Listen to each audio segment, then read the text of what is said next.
This is the story of Susie. Susie believed in Jesus, and Jesus is the light of the world.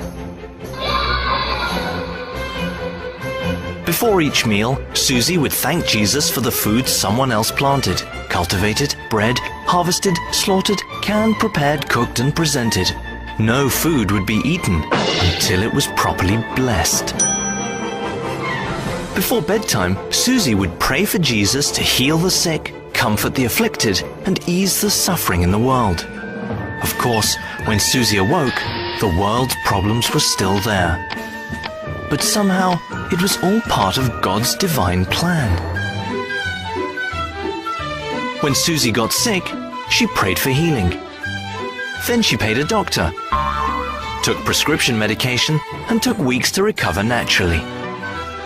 When Susie was confused, she prayed for answers. When her ears picked up no audible reply, she simply guessed and called it divine inspiration. When Susie's mother was in a car accident, Susie thanked God that Mum was only horribly injured and not killed immediately.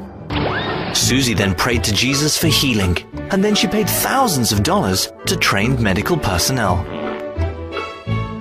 When Susie's mother died due to complications, Susie buried her at considerable expense amidst the grieving of loved ones. And Susie gave thanks that Mum was with the angels.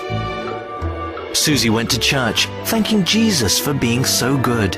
When the pastor was suddenly gunned down by a crazed madman during a sermon about divine protection, Susie was horrified, so she prayed a prayer of thanks. The pastor was in a better place.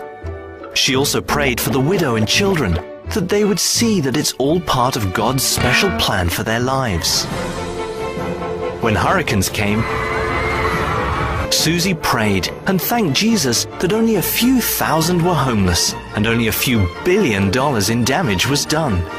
When Susie heard about millions worldwide afflicted with all manner of diseases, she prayed and asked Jesus that a vaccine might be found in somebody's laboratory. After all, it made sense that doctors should do the actual healing. God was busy making the world wonderful. When millions died from starvation and genocide, Susie wore a special button that showed how much she cared. Susie prayed fervently that Jesus would feed the hungry, comfort the sick, and uplift the downtrodden. Then she went home and watched American Idol. Yes, in every neighborhood, in every city, in every state, in every country, across the planet, Susie saw the omnipotent hand and never-failing love of God. And once again, just before bedtime, Susie closed her eyes and said her prayers, because she believed in Jesus, and Jesus is the light of the world.